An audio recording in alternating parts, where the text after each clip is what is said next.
እግዚአብሔር ከአባታችን ከጌታችን ከኢየሱስ ክርስቶስ ጸጋና ሰላም ለእናንተ ይሁን። ውድ የፈለገነት ሚዲያ ቤተሰቦች በዛሬው መርሃ ግብራችን ከልጅነታቸው ጀምረው ታላቁን የቅድስት ቤተክርስቲያን ታላቁን የዜማ ንዋይ በመሸከም አብረው ከመምህራኖች እግር ስር ቁጭ ብለው ይህንን የዜማ መሳሪያ በማቀበል ሲያገለግሉ አብረው ቆይተዋል። ከዚያም ከፍ ባሉ ጊዜ በልዩ ልዩ ሁኔታ ውስጥ የበገና ዝማሬን በስፋት በኢትዮጵያ አስተምረዋል። ብዙ የበገና ተማሪ ልጆችንም አፍርተዋል። በዚህም የተነሳ ወላዴ አላፋት እስከመባል የደረሱ በርካታ ልጆችን የመንፈስ ልጆችን የወለዱ የልጅ ልጆችን ያዩ አባት የዛሬው የፈለገነት ሚዲያ እንግዳችን ናቸው። ከሳቸው ጋር አብረን እንቆያለን። እንግዳችን መጋቢ ስብሐት አለሙ አጋ ናቸው። ሁላችሁም አብራችሁ ነው። መጋቢ ስብሐት በቅድሚያ እንኳን ወደ ፈለገነት ሚዲያ በሰላም መጡ። እንኳን ደህና መጡ። በስመ አብ ወወልድ ወመንፈስ ቅዱስ አሐዱ አምላክ። እንኳን ደህና ቆያችሁን። መልካም። እንግዲህ ከሁሉ አስቀድሞ አባታችን ለሚዲያው ፈቃደኛ ሆኖ ቃለ መጠይቅ ለመስጠት በጎ ፈቃዶን ስላሳዩ በእግዚአብሔር ስም እናመሰግናለን። እግዚአብሔር ይስጥልን። እንግዲህ ወደ ጥያቄዎች ስንገባ እንዲሁ የበገና አገልግሎት ሰፊ ነው። ትልቅ መጽሐፍ ቅዱሳዊ ምን ይታወቃል። የበገና ግጥሞቹ የበገና አገልግሎቱ በጣም ለየት ያለ ነው። በተመስጦ ራስን ወደ ውስጥ እንድናይ የሚያደርጉ ናቸውና ለመሆኑ ለበገና ግጥም የት ይገኛል? ግጥሞቹ ጠንከር ያሉ ለየት ያሉ ስለሆኑ ማለት ነው። በአጠቃላይ እንግዲህ ያው ከደርዳሪዎቹ ራሳቸው የደረሱትም ሊሆን ይችላል። ሁለተኛ ደግሞ በገና የሚደረድሩት ሰዎች ከአባቶች ከአያቶች በገና ከሚደረድሩት ከነሱ የሰሙትን እንደዛ በግጥም በዜማዎች እየተጠቀሙ የሰራቸው ሊሆን ይችላል። እንደዚህም ሆኖ ደግሞ ያው አማርኛ ቋንቋ ትልቅነት ብዙ የተጻፉ መጽሐፎች አሉ። በተለይ በብላቴን ጌታ ሩይ ወልደ መስቀል ናቸው መሰለኝ። እሳቸው ደግሞ ሌሎችም እንደዚህ እነኚህ ስብስቦች ናቸው። ከነኚህ ስብስቦች ውስጥ የወጡም ይሆናሉ ወይንም ደግሞ ራሳቸው የበገናዎቹ ግጥሞችም ከዛ ተወስደው ወደቦች ውስጥም ተጽፈው ሊሆን ይችላል እና በብዛት ግጥሞቹ በዚህ ሁናቴ የተገኙ ናቸው።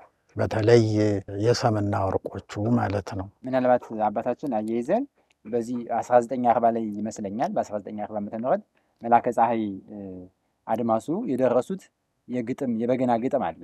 እነዚህ የበገና ግጥሞች አብዛኞች ልክ በመጽሐፍ ቅዱስ የመዝሙራትና የቅኔ የተባለ የሚጠሩ የመጽሐፍቶች አሉ።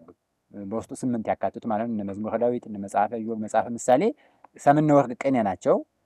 ከዛ ውጭ የመዝሙርና የጥበባት ተብሎ ይጠራል። ከነዛ ነው አብዛኞቹ የሚመዘዙት ማለት ይቻላል። የበገና ግጥሞች የመላከ ፀሐይ አድማሱስ ግጥም በ1940 የተደረሰው ካልተሳሳትኩ ምናልባት እንግዲህ እኔ አሁን የጠቀስኩት ሁለተኛው አይነቱን ነው። ማለት የበገና ግጥሞች ወይንም የበገና ዜማ ግጥሞች በሁለት አይነት ይከፈላሉ። አንደኛው አይነት ታሪክን የሚተርክ ተብሎ ሲባል በኢትዮጵያ ኦርቶዶክስ ተዋሕዶ እምነት የሚሰጡ ትምህርቶች በመጽሐፍ ቅዱስ ውስጥም የተጠቀሱ ታሪኮች በግጥም መልክ ሆነው የተደረሱ እነኚህ እንደ ታሪክ አንድ ርዕስን ይዘው እንደ ታሪክ ስለዛ የሚያወሩት አይነቶች ሊሆኑ ይችላሉ። አንዱ አይነት ይሄ ሆኖ ሁለተኛው አይነት ደግሞ ያው ቅድም እንደጠቀስኩት በአማርኛ ቅኔ በሰው በዕለት ተዕለት ኑሮ እንኳን በየቀኑ በሚናገራቸው ንግግሮች ሰውንን ለመተረብም ይሁን ሰውንም ለማሞገስም ይሁን ፊት ለፊት ጉዳዩን ከመናገር መንታምንት ምስጢር ያለውን አይነት ቃል የመጠቀሙ አዝማሚያም በዕለት ተዕለት ኑሮም ሁሉ ይሄ ስላለ እነኚህ ተሰብስበው በመጽሐፍ ውስጥ ተስበው ቅድም የጠቀስኳቸው እነሱ አሉ። ከነኛ ወጥተውም ይሆናል። መላከ አድማሱ ጀንበሬ የእሳቸው አንዱ አይነት ነው። ያው የበገና ግጥም ብለው ታሪክን የሚተርክ አይነት ነው። ያው ስለ ሰው ልጅ ፍጥረት ሰው መፈጠር ከጀመረበት ወይንም ስላሶች ሰማይና ምድርን ከፈጠሩበት ጀምሮ እስከ አዳም የመጨረሻው ሕይወት ድረስ በተለያዩ ጊዜ የተፈጠሩትን የሆኑትን ነገሮች እንደገና ደግሞ ክርስቶስም በቃል በገባው መሰረት ዳምን ለማዳን መጥቶ ከተወለደም በኋላ በዛም ጊዜ ስላረጋቸው ነገሮች የሚገለጹበት የዚህ አይነት ታሪክ የሆኑት የእሳቸው መጽሐፎች ናቸው እና በብዛት የበገና ዜማዎቹ ታሪክ ነክ የሆኑት ከዚህ መጽሐፍ የተገኙ ናቸው። አልፎ አልፎም ሰዎችም የደረሷቸው ሁሉ ሊኖሩ ይችላሉ። በተለይ በዩኒቨርሲቲ ስለ አማርኛ ቋንቋ እድገት መስፋፋት ሲባል አንዳንድ ሰዎች በተፈጥሮ ጎበዞች ሆኑ ግጥም መግጠም የሚችሉ ሰዎች አሉ። የነሱም ተወስደው በበገና ዜማዎች ውስጥ በበገናዎችም ብቻ ሳይሆን ያው በዓለማዊ ዘፈኖች ውስጥም ሁሉ የሚጠቀሱት የእንደዚህ አይነቶች ያሉበት ነው። ምናልባት አባታችን እንግዲህ ለመርሃ ግብሩ መግቢያ የሚሆን አንድ የበገና ዝማሬ ቢያሰሙን ለአድማጭ ተመልካቾቻችን ለሁላችንም እግዚአብሔርን እያመሰገንን የምንቆይበት እንዲሆን። እንግዲህ የመጀመሪያው ማሰማው ከሁለተኛው አይነት ባለ አዝማች ያላቸው ባለ መንታ ምስጢሮች ቃሎች ያሉባቸውን የሆነውን ነው። የዚህ አይነት ዜማዎች ብዙዎቹ እያንዳንዳቸው የራሳቸው ታሪክ አላቸው። እነኛ ዜማዎች ለመዜም አንድ ታሪክ መነሻ ይዘው ነው። ለምሳሌ ከቶ አይቀርም ሞቱ ብለን ብንል ሞት ማንም ዘላለማዊ አይደለም። መቼ ከዚህ ዓለም እንደሚለይ መቼ እንደሚሞት አይታወቅምና በዚህ ህይወት ውስጥ በጎ ነገርም መስራት መጥፎ ነገርም መስራት ይኖራልና ያ ስለማይቀር መቼም ዋናው ዓላማ ያሟሟቱ አይነት በእንደዚህ አይነት መንገድ አለፈ ወይንም በእንደዚህ አይነት መንገድ ሰው ህይወቱ ያልፋል፣ እንደዚህ ብታረግ ያው ህይወት ያልፋል ትሞታለህ የሚለውን ለመግለጽ ዓላማ ሆኖ የተገጠሙ ናቸው። እንዲሁ ምሳሌ ለመስጠት ሌላ ለምሳሌ ተውስማኝ አገሬ የሚለው በአንድ አጋጣሚ ማለት በድሮ ጊዜ የወንዶች ጉብዝና አደን ሄደው አድነው ሲመለሱ ያ ሰው ወንድ ነው። ወንድ ተብሎ ሲባል እንደ ጀግና ጎበዝ ነው ተብሎ ይጠራ በነበረበት ዘመን ለምሳሌ ስለተደረገው አንድ ጓደኛሞች ሁለት ጎረቤታሞች የሆኑ ለአደን ይሄዱና አድነው ሲመለሱ አንደኛው አደኑ ቀንቶት ያደነውን ይዞ ሲመጣ ሌላኛው ደግሞ ባዶ እጁን ይመጣል። አሁን አድኖ የመጣውን ያዘውን የመጣው ሰው በመንደሩ ሰፈሩ ሲደርስ ሰዎች በሆታ በይታ ጀግና ጎበዝ እያሉ ሲጠሩት ሲያመሰግኑት ያኛው ሰውዬ ደግሞ ያው ዝም ብሎ በመግባቱ በመሄዱ በተለይ እሱ ባለቤት ይሄን ሁናቴ አይታ ትናደድና አንተም ወንድ ሆነ እንደሱ ጀግና ሆነ እንዴት የጀግና አጃቢ ሆነ ትመጣለህ? አንተ ስራስ አድነ መምጣት ነበረብህ። ስለዚህ አንተ እንደው ወንድ አይደለህም ብላ አዝና ስትናገረው እሱ ደግሞ በዚህ ስሜቱ ይነካና ተውስማኝ አገሬ ሲከፋይ ነው መኖሬ በሚል በሷ ስሜት መንፈሱ ተነክቶ ጨርሶ ያው መንኖ ሄደ ይባላል። እሷም በግጥም የገዳይ አጋዳይ ሆነ ከመመለስ ልም ጥርግ በል እስከ ወዲያው ድረስ ብላ ስትለው እሱ ደግሞ ተውስማኝ አገሬ ሲከፋይ ነው መኖሬ እያለ አንዳንድ እንደዚህ እንትን የሚያረጉትን ግጥሞች እየተጠቀመ ያረገበት ነው። ይበላሃላ የሚል ዜማ አለ። ይሄ ደግሞ ለምሳሌ በአጼ ቴዎድሮስ ዘመነ መንግስት አጼ ቴዎድሮስ ንጉስ ከመሆናቸው በፊት ኢትዮጵያ በነገስታት ማለት በመሳፍንት ተከፋፍላ ትኖርበት በነበረበት ዘመን ይሄንን ሁናቴ ኢትዮጵያ አንድ ሀገር ነች፣ መሳፍንት በተለያዩ መሳፍንት መገዛት የለባትም በሚል መሳፍንቱን እነሱን ለማጥፋት ጦርነት አድርገው ብዙዎቹም ገጥመው ድል አድርገው የሀገሪቷን አንድ አድርገዋል እና በዚህ አጋጣሚ የእሳቸው ባለቤት የእቴጌ ተዋበች አባት ራስ አሊ የሚባሉ እንግዲህ ደግሞ አሊ ሲባል የእስልምና ስም ነው። ዞሮ በወሎ ውስጥ የእስልምና ስም ኖሯቸውን ክርስቲያን የሆኑ ሰዎችም ስላሉ በዛ ምክንያት ነው። እሳቸውም ደግሞ ድል ይደረጉና ያው ሸሽተው ዋሻ ይገባሉ። እንግዲህ ታሪኩን ለመግለጽ እየደረደሩ ያሉ እሳቸው ሲያገለግል የነበረው የእሳቸው አገልጋይም ከሳቸው ያየ በገናውን መደርደር ለምዶ ስለነበረ እሳቸው ታሞ አሁን ወደ ሞት በሚቀራረቡበት ጊዜ እሳቸውን በማሰብ የተናገረው ነው። ይላላ ይበላላ አንተንም አፈር ይበላላ እንደ ሞኝ ሰው እንደ ተላላ አሊ ሲሞት ያለብኝ አሳር በአንድ እጄ ዶማ በአንድ እጄ ንሳር እኔንም ቦርደር ይሸጡኛል እንደዚህ ብሎ ያው እሳቸው ሲሞቱ ሊደርስበትን ይበላላ የሚለውን ዴማ እንደዚህ ያሰማ። ደግሞ ያው አባ ግራኝ ከሚለውም ስንኳን ያው እኔ እናብቶ ነው አፄ ቴዎድሮስ ያው ቅድም በጠቀስኩት ታሪክ ምክንያት እሳቸው አይደረብቱ ነበረ። ኢትዮጵያን ደግሞ የውጭ ጠላቶች በተለይ ቱርኮች በዛን ጊዜ ኢትዮጵያን ለመውረርም የሚዘጋጁበት ጊዜ ስለነበረ እኔ መዩ ቱርክ ባይ የምሸሽንን ነው ያሉ በገናቸውን ይደረድሩ ስለነበረ ያው በእንደዚህ ምክንያት ሆነው የተገጠሙ ናቸው። ሌሎቹም ሁሉ የዚሁ አይነት ምክንያት ያላቸው አልቤ ራስ ኮንታ ይዘው የተዘሙ ማለት ነው።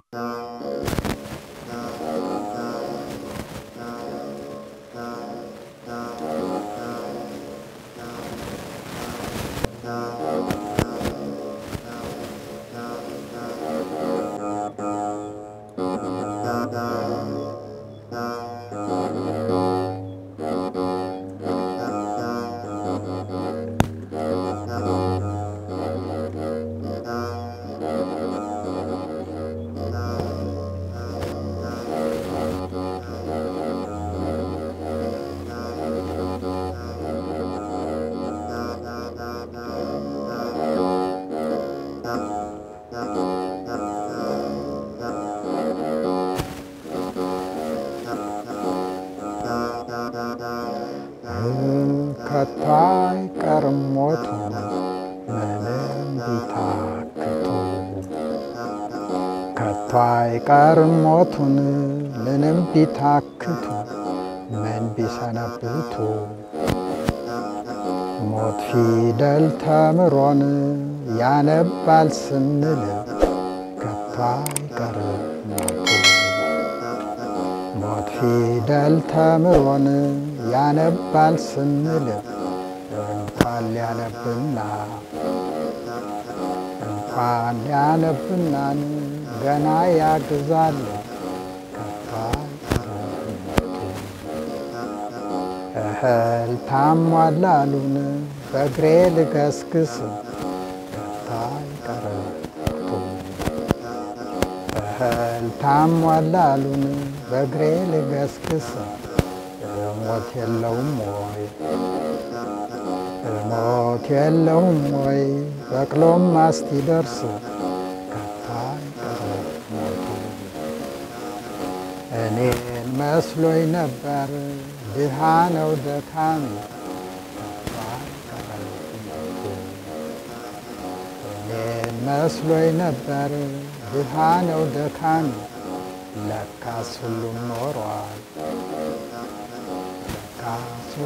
ኖሯል አፈር ተሸካሚ ከታይ ቀርሞቱ በሉ እናንተም ሂዱን እኛም ወደዚያው ነው ከታይ ቀርሞቱ በሉ እናንተም ሂዱን እኛም ወደዚያው ነው ወትሮም መንገደኛን ፊትና ኋላ ነው ከታይ ቀርሞቱ ከታይ ቀርሞቱን ምንም ቢታክቱ ምን ቢሰነብቱ ከታይ ቀርሞቱ ያው እንደዚህ አይነት ሆነው ሊረዝምም ይችላል ማሳጠርም ይችላል። የተለያዩ መልእክቶች ናቸው እዚህ ውስጥ ያሉት በሰምና ወርቅ ሆነው። ለምሳሌ መጀመሪያው ሞት ፊደል ተምሮ ያነባል ስንል እንኳን ላነብና ገና ያግዛል ነው የሚለው። ያግዛል የሚለው ላይ ነው ትርጉሙ ያለው። ያ ፊደል እየቆጠረ ነው።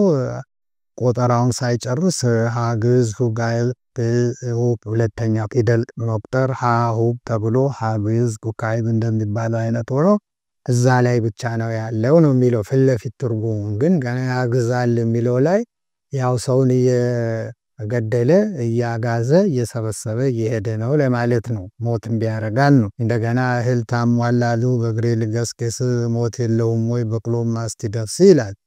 ያው እንግዲህ ርቦኛል የሚበላው የለኝም ስለዚህ በእግሬ ልሂድ፣ ግን እግሬ ከመሄድ ደግሞ በቅሎ መጥቶ ጠብቄ በበቅሎ ከመሄድ በእግሬ ብሄድ ይሻላል ነው።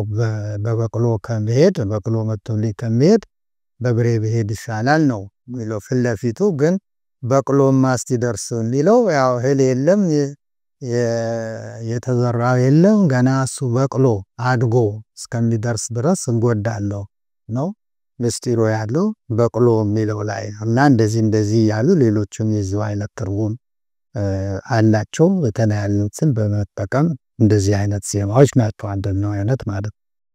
መልካም በእውነት እንግዲህ አባታችን መቼም የበገና ዝማሬ ልዩ ተመስጦ ነው የሚሰጥ። አሁን ልክ እንደተረጎሙልን ወደ ውስጣችን እንድንመለከት ሞት እንዳለ እና አምላካችን እንዳመፈሳ ፍቅርን እንዳምተው ወደ ውስጣችን እንድንመለከት የሚያግዙ ወንጌሉን በሰምና ወርቅ የሚናገሩ ናቸውና እንዶ የበገና አገልግሎት ልዩ የሆነበት ምክንያቱ ምንድነው? ሰዎችን ወደ ተመስጦ የሚወስደው አይኖቻችን ወደ እንባ የሚወስደው ልዩ የሆነበት ምክንያት ምንድነው? እንግዲህ ያው አሁን ባነው እናያለን ከዚህ መሳሪያ የሚወጣው ድምጽ ያው ታሮቹ አሰራራቸው አቀኛኘታቸው የሚፈጥሩት ያንዳንዳቸው የሚፈጥሩት ድምጽ ሰው መንፈሱ ሰው ስሜት ውስጥ ገብተው ያን ሰው ጸጥ ብሎ እንዲያዳምጥ የሚያረጉ ናቸው፣ እንዲረጋጋ ማለት ነው። ምንም አይነት የሰውነት እንቅስቃሴ ለምሳሌ በዓለማዊ ቢሆን ወይ በትከሻ ወይ በእግር ወይ በእጅ እንዲህ እንቅስቃሴ ይደረጋል። በመንፈሳዊም ቢሆን በቅዱስ ያሬድ ዜማዎችም ከበሮ ሲመታ መቋሚያ ሲያዝ ጸናጽሉን ሲባል ብዙ መንቀሳቀስ ሁናቴ ይታያል። የበገናው ግን ይሄ እነኚህ ከዚህ የሚወጡት ድምጾች እንደዛ አይነት ስሜት እንዲፈጥሩ አይደለም። ስለዚህ ጸጥ እንዲያዳምጥ ያደርጋል። ሁለተኛ ደግሞ በዚህ ሁናቴም የሚመጡት ምስጢሮች የሚናገሩት ቃሎች አሁን እንደተጠቀስኳቸው የሚሰሙት ሰዎች ያንን እያሰቡ አሃ ለካስ እንደዚህ ነው እያሉ ራሳቸውን ለማረጋጋት ችግርም ካለባቸው ዜማውን በመስማት ጸጥ እንዲሉ የሚያረግ ስሜት ስለሚፈጥር ነው። ከግጥሞቹም ጭምር ማለት ነው። ከራሱ ከበገናው ከሚወጣው ከአውታሮቹ ከሚወጣው ድምጽ ሌላ ማለት ነው።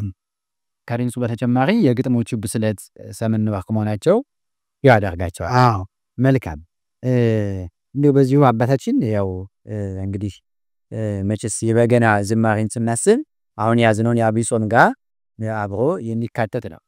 ዐቢይ ጾምና የገና የበገና መዝሙራት ምንና ምን ናቸው? ጥሩ ጥያቄ ነው። እንግዲህ ያው በተለምዶ ዝም ብሎ በገና ሲታይ የጾም ጊዜ የሚዜም በጾም ጊዜ የሚሰማ ተደርጎ ይቆጠራል። ግን ስናየው ይኸው የመጸለያ ነው፣ እግዚአብሔርን የማመስገኛ መሳሪያ ነው፣ ሁልጊዜ የምንጠቀምበት ነው፣ ሁልጊዜ የምንደረደረው ነው። ያው በገና ያላቸው ሰዎች ማለት ነው። አሁን ከጾም ጋር ሊገናኝ የተቻለው ዘመናዊነት ወደ ሀገራችን ሲገባ ዘመናዊነት ስንል ሬዲዮ ሲጀመር ማለት ነው። በቀዳማዊ ኃይለ ሥላሴ ዘመነ መንግስት የዐቢይ ጾም በሚገባበት ጊዜ በሬዲዮ የሚተላለፉት የተለያዩ ሙዚቃዎች በሙሉ የጾም ጊዜ እስከሚያልቅ ድረስ የተለያዩ ሙዚቃዎች እነኛ በሙሉ ይቀሩና የበገናና ረቂቅ ሙዚቃ ተብለው በመሳሪያ ብቻ የተቀነባበሩ መሳሪያዎች እንዲሰሙ ይደረግ ነበር። የበገናውን በዛን ጊዜ ይሰማ ስለነበረ ያም እንዲሰማ የሆነው ያው ቅድም እንዳልነው ሰዎችን የሚያረጋጋ አሁን በዚህ በጾም ጊዜ ደግሞ ሰዎች ራሳቸውን ከብዙ ነገር ቆጥበው የሚበሉትንም ምግብ ቀንሰው የሚለብሱትንም ልብስ ለውጠው ቤተክርስቲያን የሚመላለሱበት ጊዜ ብዙ ጊዜ ቤተክርስቲያን የሚውሉበት ጊዜ በመሆኑ ይሄን ዜማ የሰሙ እንደሆነ ይረዳቸዋል፣ ያረጋጋቸዋል፣ በስርዓት ሊጸልዩ ይችላሉ። በሚል አስተሳሰብ ያው በዛን ጊዜ በሬዲዮ ይተላለፍ ስለነበረ በቃ ጾምና በገና አንድ እንደሆኑ በሚል ትርጉም ተያዙ እንጂ በዚህ አጋጣሚ በእንደዛ ሆነ እንጂ በገና ያው የሁል ጊዜ በቅዱስ ዳዊት ጊዜ እንግዲህ እንደዚህ አይነት አብይ ጾም ኖሮ አብይ ቅዱስ ዳዊት ደረደረ ማለት አንችልም። ወይም ከዛ በፊት የነበሩትም ነገስታትም ቢሆኑ እና በዚህ ምክንያት ነው እንጂ የጾም ጊዜ ብቻ የሚሰማ መሳሪያ አይደለም። መልካም። ስለዚህ ከንጉሠ ነገሥቱ ከአፄ ኃይለ ሥላሴ ዘመን ጀምሮ በሬዲዮ ጣቢያ ይላቀቅ የነበረ በጾም ወቅት ሰዎቹ ምዕመናን መንፈሳቸውን ሰብስበው ወደ ተመስጦ እንዲያግዝ በሬዲዮ ይለቀቅ ስለነበረ ከአጽዋማት ጋር በዛው ተገናኝቷል ማለት ነው። መልካም። እንዲሁ አባታችን ስለ ልጅነቱ እናንሳና እንዲሁ በገና ለመጀመሪያ ጊዜ መቼ ተማሩ? ከማን ተማሩ? እንዲሁ ወደ በገና አገልግሎት ውስጥ የገቡበትን አጋጣሚ ቢያስታውሱ። እንግዲህ እኔ ያስተማሩኝ አለቃ ተሰማ ወልደአማኑኤል ይባላሉ። በገናም መደርደር የጀመርኩት ገና የ12 ዓመት ልጅ የነበርኩ ጊዜ ነው። እንግዲህ ይሄ ሲባል በገናን ጋራ ከበገና ጋራ መተዋወቅ ነው እንጂ ከ12 ዓመት ዕድሜ ጊዜ ጀምሮ አሁን እንደምደረድረው ነኝ ማለት አይደለም። እና እሳቸውም ሊያስተምሩ የቻሉበት ምክንያት አለቃ ተሰማ ወልደአማኑኤል ማለት ነው። በአንድ አጋጣሚ በአክሱም ጽዮን ታቦት በሚወጣበት ጊዜ እሳቸው እዛ ሄደው በገና ሲደረድሩ እንደ አጋጣሚ ደግሞ የቀድሞ ንጉሥ ቀዳማዊ ኃይለ ሥላሴ እዛ በዓሉን ለማክበር መጥተው ስለነበረ አለቃ ተሰማን አይተዋቸው ይሄ ትልቅ የሀገር ቅርስ ነው፣ የሀገር ሀብት ነው፣ አዲስ አበባ መጥተህ እንድታስተምር ብለው ባሏቸው መሰረት የንጉሥ ትእዛዝ ስለሆነ ብቻ መጡ እንጂ የእሳቸው ፍላጎት በየገዳማቱ እየዞሩ በገናን መደርደር ነበረ። ሕይወታቸውን በዚህ ሁናቴ ነበረ የሚመሩት። ያው መጡ አዲስ አበባ እና እንደ አጋጣሚ እኔ የማርበት የነበረው ትምህርት ቤት እንጦጦ ሽሮ ሜዳ የሚባለው አምሃ ደስታ ትምህርት ቤት ነው። እዛ በዛን ጊዜ ስፖርት ነክ ነገር እንደዚህ የሙዚቃም ነክ ነገር በብዛት ይደረግ ስለነበረ እዛ መጡ። በቃ እዛ ተገናኘን። ደግሞ ለእኔ የበለጠ የረዳኝ እሳቸው ጎረቤታችን ስለነበሩ ያው እንደ ልብ በገናውን ማየት መንካት እሳቸው ሲደረድሩ መስማት እችል ስለነበረ በዚህ ሁናቴ ሰማሁኝና ያው በልጅነት ነው። ከዛ ያው እሳቸው ቤተክርስቲያን ሲሄዱም አብሬም እየሄድኩኝ እንዲህ ያልኩ በዛ ለመድኩ።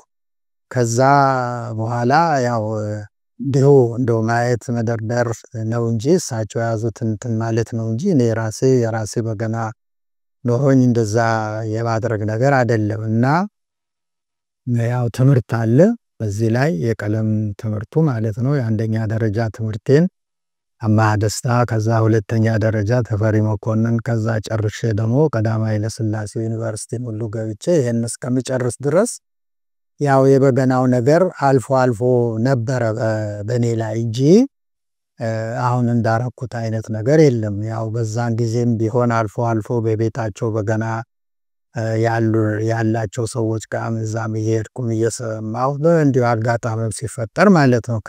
ከቀለም ትምህርቱ ጋር እንትን ከሆነ በኋላ አሁን ትምህርቴን ከጨረስኩኝ በኋላ ወዲያው ስራ ማግኘት ስላልቻልኩኝ በገናም የሀገር ቅርስ ስለሆነ ለምን ያሬድ ሙዚቃ ትምህርት ቤት ገብተህ አታስተምርም የሚል ሀሳብ መጥቶ ምን አለ ጥሩ ነው ብዬ ያው የማቀውን ማለት ነው ያው እሳቸው ሲዘምሩ እንትን ካወቁት እንትን ሌሎቹም ሲደረድሩ ከሰማሁት ማለት ነው። እና የመጀመሪያ ጊዜ የበገና ትምህርት በሙዚቃ ትምህርት ቤት የተጀመረው በእኔ ነው። እዛም ያስተማርኩት ለ8 ዓመት ነው።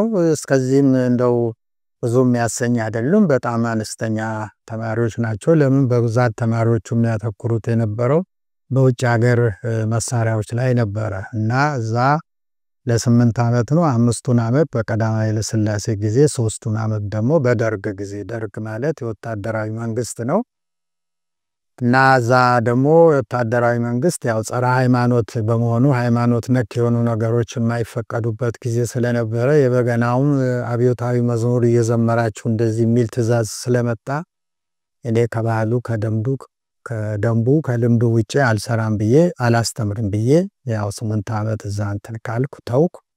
ከዛ ወደ ግል ስራ ገባሁ። እዛ ግል ስራ ገብቼ ያው በገናዬን ይዤ በገና ዘመዶች ገዝተው ሰጥተውኝ ይችኛዋን በገና ማለት ነው።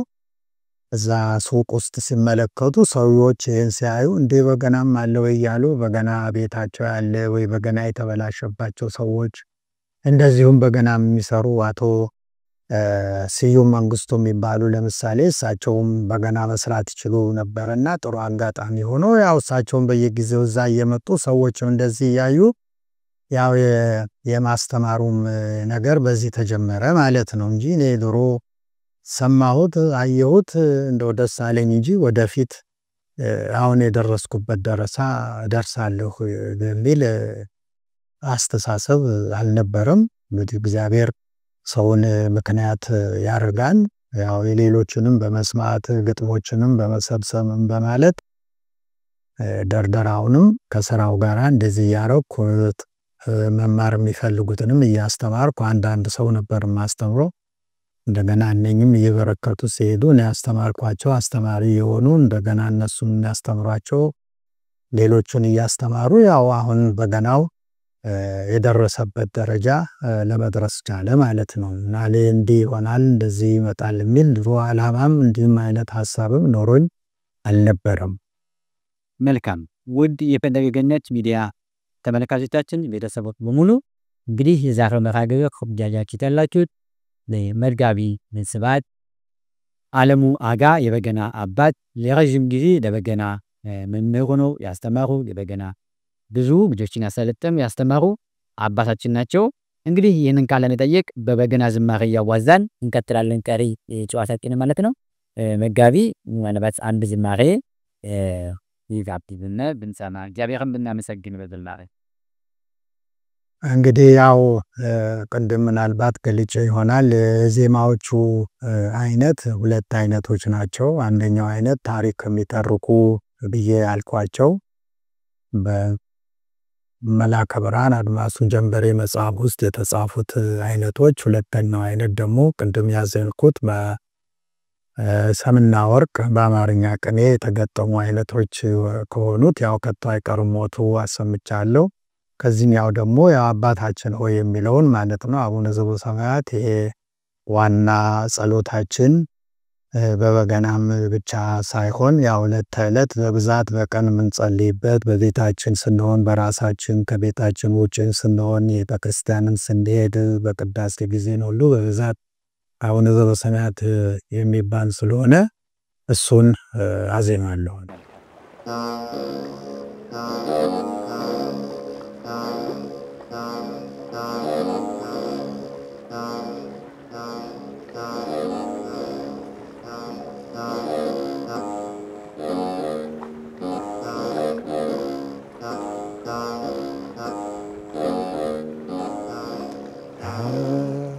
አባታችን በሰማዮች ላይ ያለህ ተለይቶ ይመስገን ክቡር ስምህ።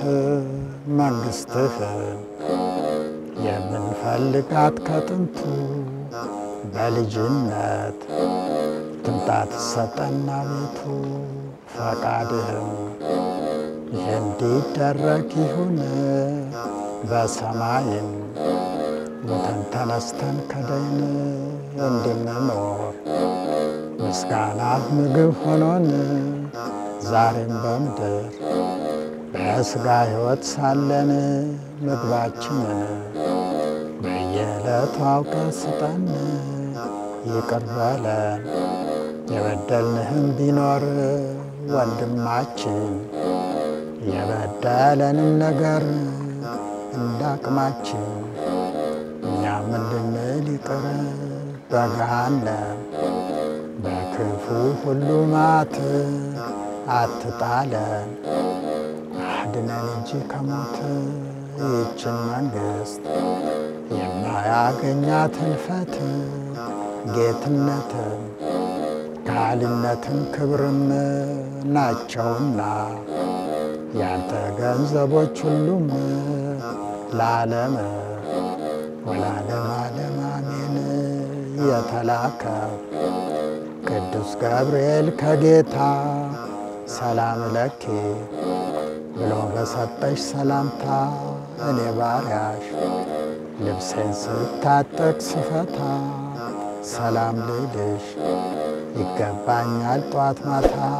ማርያም ሆይ እመቤቴ ሆይ ድንግል በሥጋሽም በሕሊናሽም ድንግል ያሸናፊ የእግዚአብሔር እናት ድንግል እንዳለሽ ቅዱስ ገብርኤል ሰላም ሰላም ለኪ እንደርሱ ሁሉ እኔም የጠፋልሽ የነፍሴ ሥጋ መርገም ብሩክ ነው የማኅፀንሽ ፍሬም እንደቀድሞ ብሩክ አምላክ ነው ዛሬም እግዚአብሔር ወልድ በመጣ ጊዜ ለካሳ እንደ ለዘር እንደ ንብና እንዳሳ ከነፍስሽ ነፍስ ከሥጋሽ ሥጋ ቢነሳ ደስ ያለሽ ወይ ጸጋን አግኝተሽ ከጌታ ደስ ይበልሽ።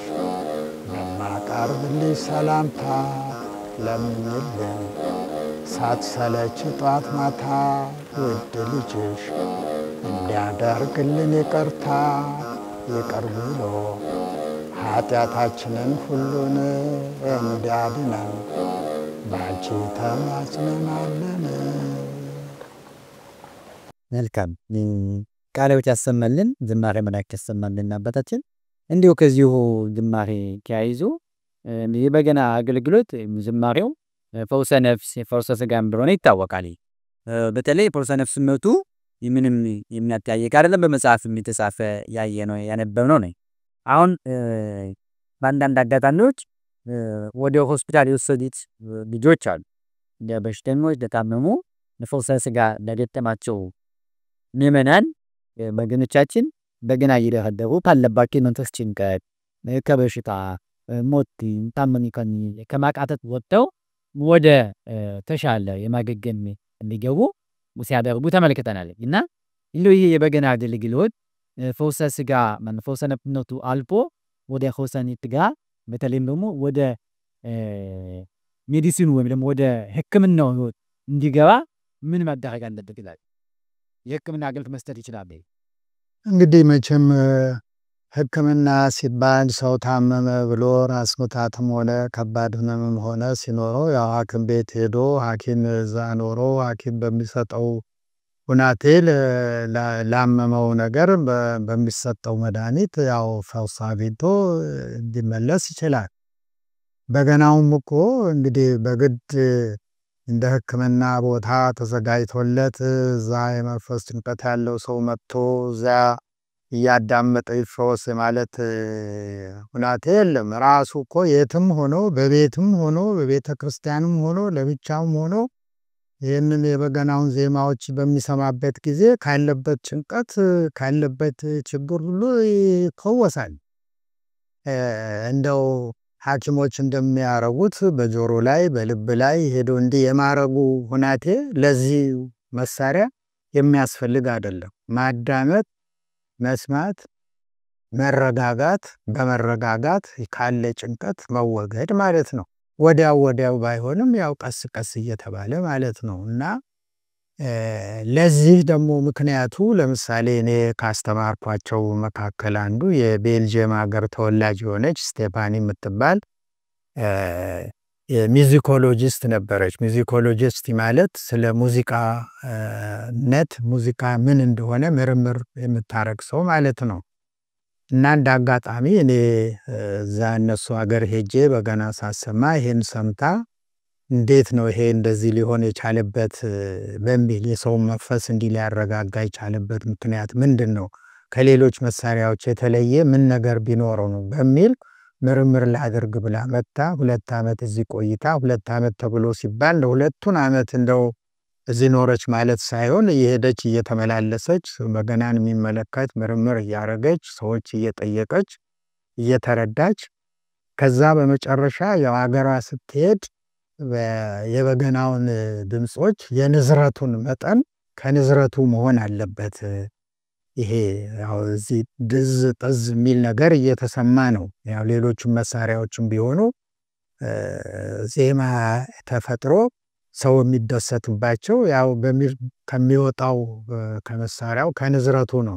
ስለዚህ ንዝረቱን ምርምር ላድርግ ብላ ላቦራቶሪ ውስጥ ማለት ስነ ምርምር የሚደረግበት እንትን እዛ ውስጥ ገብታ ምርምር ስታረግ ከሌሎች መሳሪያዎች የሌላቸውን ይሄ መሳሪያ በገና የተለየ ባህሪ ያለው መሆኑን በተለይ ንዝረቱ ከፍተኛ መሆኑ የሰውን መንፈስ እንደዛ ሊያረጋጋ የቻለበት ምክንያት ይሄ ነው ብላ ራሷ እንኳን አረጋግታ መጣ።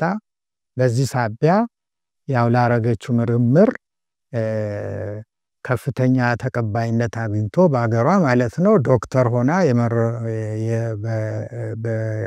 በዶክትሬት ተመርቃ ዶክተር ስቴፋኒ ተባለች። እና ይሄ እንግዲህ በገናው ሆስፒታል ውስጥ ወይ ክሊኒክ ቦታ ተሄዶ እዛ ሰምታ አይደለም፣ ያው ሚዜም በቦታ እየሄደች ሰምታ ነው። ራሷም እንዲሁ ለመደርደር ያው ሞክራ ነበር እንዲሁ ለማወቅ ምን እንትን የሚለውና በግድ ሐኪም ቤት መሄድ የለባቸውም። ያሉበት ቦታ ሄደው የመንፈስ ችግር የሌላቸውም ሰዎች እኮ ሰው መቼም ሁለት ባህሪ ነው ያለው፣ የደግነት ያለው የመጥፎነት ባህሪ ያለው። መጥፎ ነገር ሲሰማው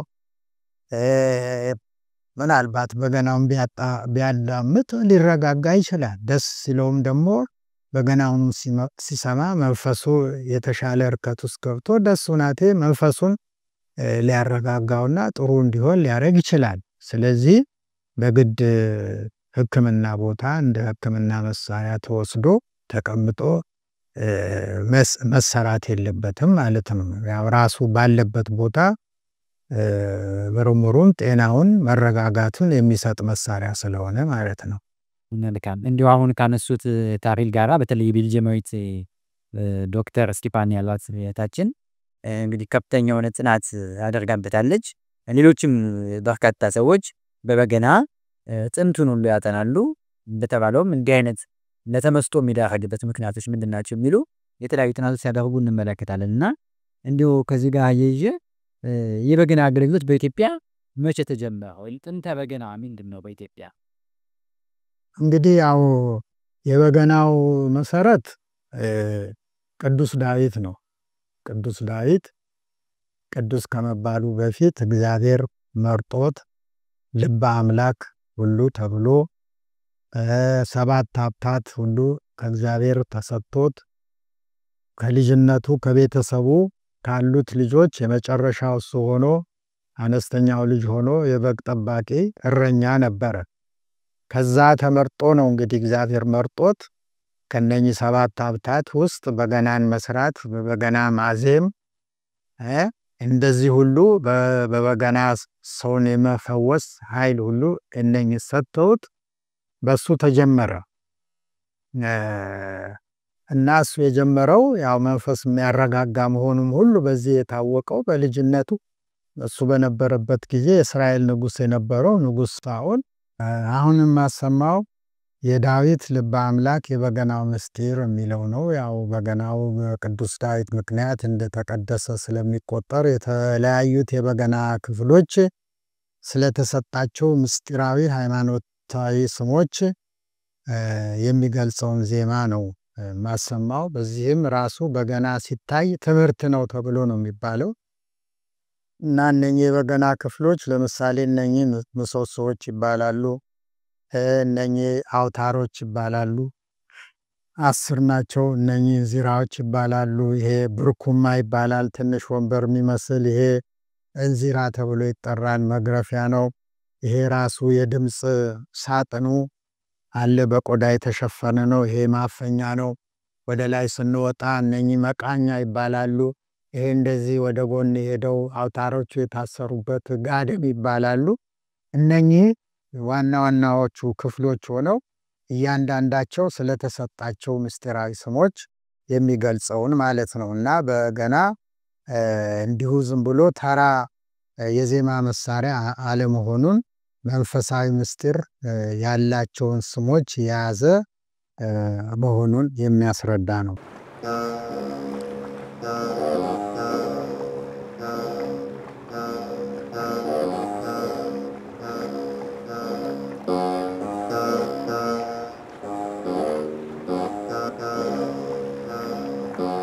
ሰላም ለኪ እንዘ ንሰግድ ንብለኪ ማርያም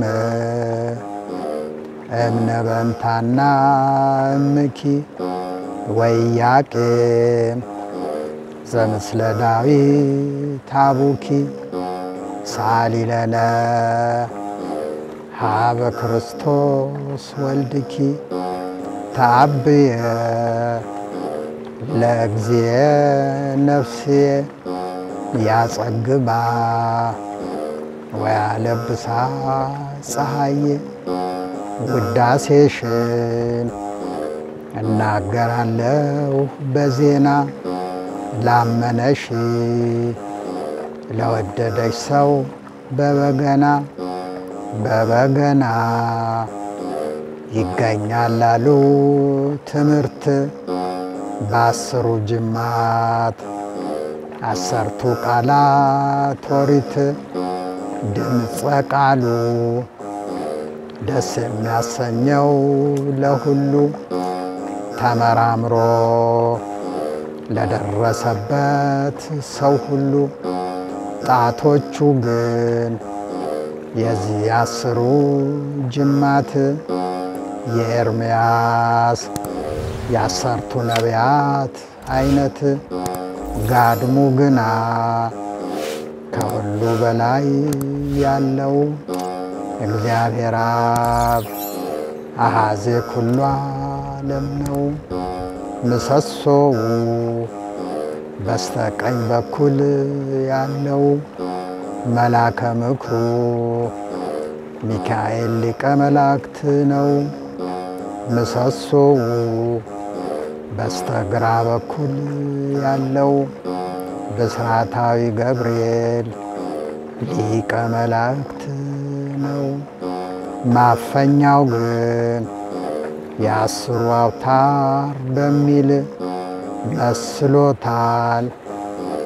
በብሂሞትና በሌዮታን ገበታው ግን ከልብሱ ጋር ያለው የድንግል ማርያም ቅድስናዋ ነው። ብርኩማው የዚህ 10ሩ አውታር ደብረ ሲና የሙሴ አሮን ሀገር እንዚራው የዚህ 10ሩ ጅማት መስሎታል። በ10ቱ ቃላት ኦሪት ድህፃው የዚህ 10ሩ አውታር ቅዱስ ቅዱስ የሰማይ ጌታ የምድር የታሪኩም የድህፃው ጠፈር መስሎታል። በፊታቸው ወርቅ አምሳል እጹብ ድንቅ ነው፣ ማንም ለማየት አይችል። አውታሩ ግና የያዘውን እንጨት መስሎታል። በድንግል መሰረተ ሕይወት የዚህን የመያዣውን ጠፈር መስሎታል። በክሩቤል አምሳል በገናውም ከኋላ የተበሳው ዳዊትን ለመግደል ሳኦል የወጋው ጦር ነው። ሚካኤል ነግሮት በገናው መከተው መታሰቢያ ነው። ቀዳዳው የኋላው መቺው ግና የዚህ 10ሩ አውታር ባለሟል ነው። ከሰማይ ጌታ ከምድር የሚሰማው የሚያዳምጠው ፍጥረት ጉባኤ ነው። የሙሴ አሮን ትምህርት ግሩምን በል ወደ ላኛው አባት ምስጢሩ ይህ ነው። የበገናው መሰረት አይገባም ለሳቅ ለዘፈን መምታት። እናመስግነው የዘላለምን አባት ስብሐት ለአብ ወወልድ ወመንፈስ ቅዱስ ለዓለም እስከ ዘላለም ድረስ። ዝማሬ መላእክት ያሰማን፣ አባታችን ቃለ ሕይወት ያሰማልን። በዛሬው የነበረን ውድ የጠጋግነት ሚዲያ ተከታታይ ቤተሰቦቻችን በዛሬው መርሃ ግብራችን መጋቢ ስብሐት ዓለሙ አጋ የፈለገነት ሚዲያ እንግዳ ነበረ።